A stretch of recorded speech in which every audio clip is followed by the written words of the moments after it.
Hello and Shabbat Shalom to you. Hope that Friday has been treating you well. And so that I also hope that Shabbat will be magnificent and wonderful for you and your whole family, and an opportunity to relax and enjoy the 25 hours that Shabbat gives us every single week as we enter the Torah portion of Tetze, which means when you go out, in your goings out.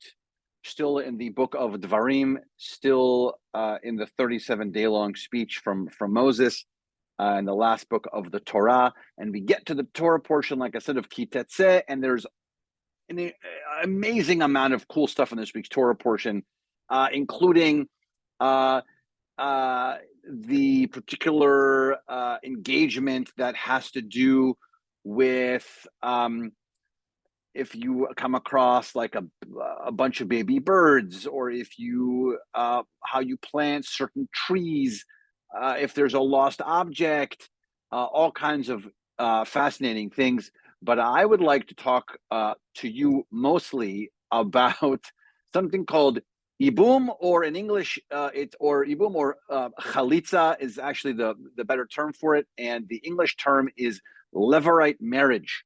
If you do not know about levirate marriage, it is a little bit odd. And if you see behind me, there is a kind of shoe behind me, and it is part of this ritual called levirate marriage, or chalitza, if you want, if you will. And it is it's a terrible situation, actually, but then it's also a little bunch of odd rituals surrounding it.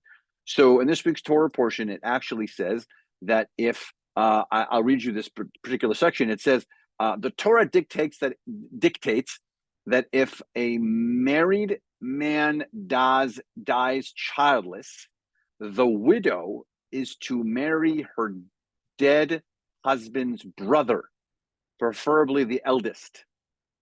Again, so if the Torah dictates that if a married man dies childless, the widow is to marry her dead husband's brother, preferably the eldest. And that is, so this is the beginnings of chalitza, the beginnings of levirate marriage. And then part of it has to do with the shoe behind me, and part of the ritual has to do actually with spitting in the shoe. Spitting in the shoe is where we do not taming of the shrew. That's very different. Spitting in the shoe has to do with, I do a little Shakespeare there at the moment. Sorry.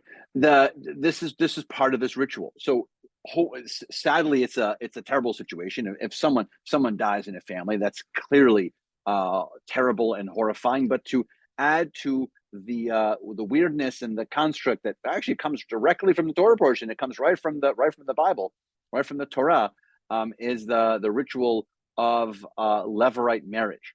So my question for you on the Shabbat is, what do you think about this? What do you think about levirate marriage? I'd love for you to corner me either later in a couple of hours when you see me Friday night, right now, or tomorrow morning in our discussion. What are your thoughts on this? First of all, this levirate marriage concept, and then what are your thoughts about the shoe ritual and why it's there?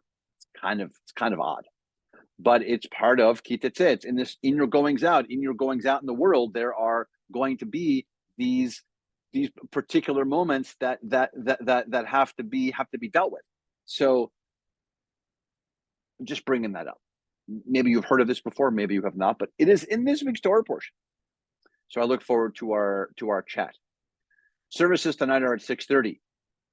It is our back to shul weekend, which means that services will now be back in the sanctuary, no longer in the chapel. It also means that tomorrow morning, for our Torah service study ritual, it is actually not going to be at 9 anymore. It's going to be at 8:30. We're reverting back to our earlier time. Sorry. And then on Sunday is going to be our back to shul blowout, our back to shul blowout with our food trucks and all kinds of really good stuff on Sunday. So also religious school starts on Sunday. So all kinds of really good things this weekend. I look forward to seeing you very soon. And I look forward to chatting about this interesting ritual with you. Shabbat Shalom.